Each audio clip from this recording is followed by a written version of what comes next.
もって言ってたから。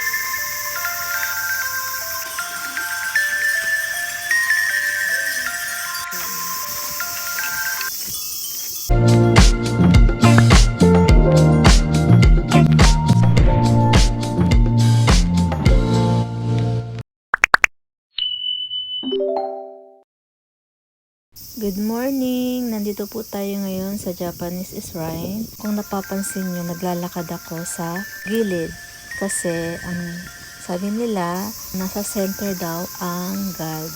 Kaya kasabay natin siyang pumapasok dito.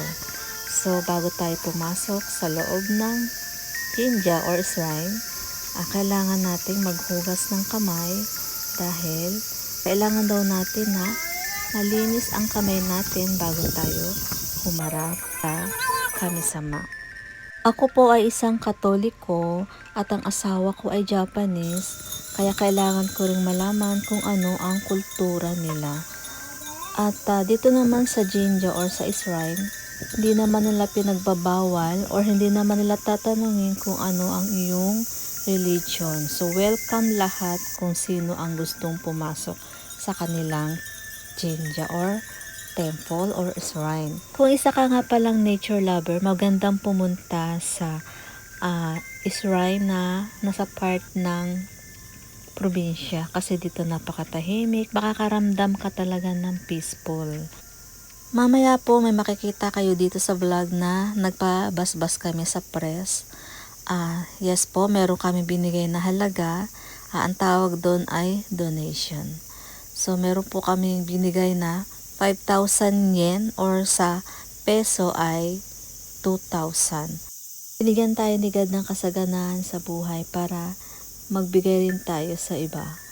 Yun bang share our blessing, diba? Yun ang gusto ni God. Hindi lang para sa sarili natin, kundi para sa ibang nangangailangan. Huwag tayong magkuripot, huwag tayong maging sugapang sa pera. Diba, ang pera kapag kinip natin yan, para rin silang nasasakal. So, ilabas natin sila, ibigay natin sa mga nangangailangan. Syempre, mag-keep din tayo para sa sarili natin. Ano? Pero wag nang sobra-sobra dahil hindi naman natin to madadala sa kabilang buhay. Baghagi natin ito sa mga nangangailangan. Syempre, unahin natin sarili, pamilya, at mga nangangailangan ng tulong natin. Mamaya na ulit ako magbo-voice over para makapanood kayo ng maayos sa aking vlog at maramdaman nyo rin ang kapayapaan. Dahil habang nag-edit ako, medyo naiyak-iyak na ako dito. Hindi ko alam kung bakit. So enjoy mga kamami. Keep on watching.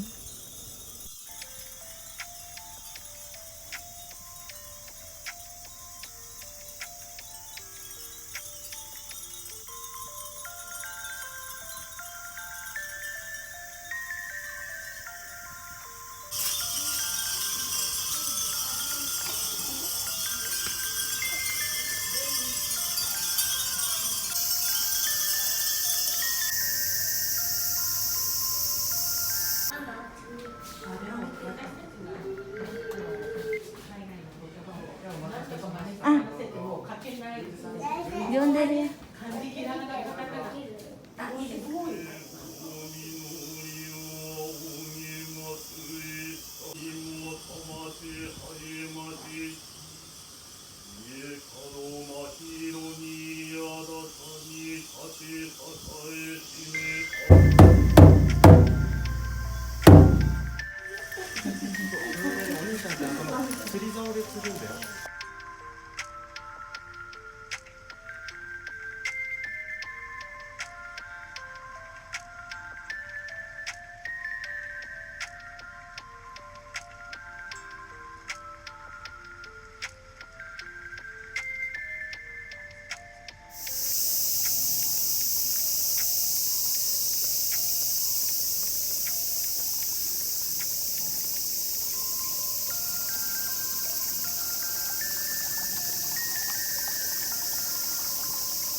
Maraming salamat po sa panonood hanggang dulo at kung ikaw ay napadaan lang sa aking channel at hindi pa nakapag-subscribe, please subscribe to my channel at pakipindot na rin ang notification bell para lagi kang updated kapag may bago akong vlog na i-upload. Thanks for watching. See you on my next vlog. Sayonara. Bye.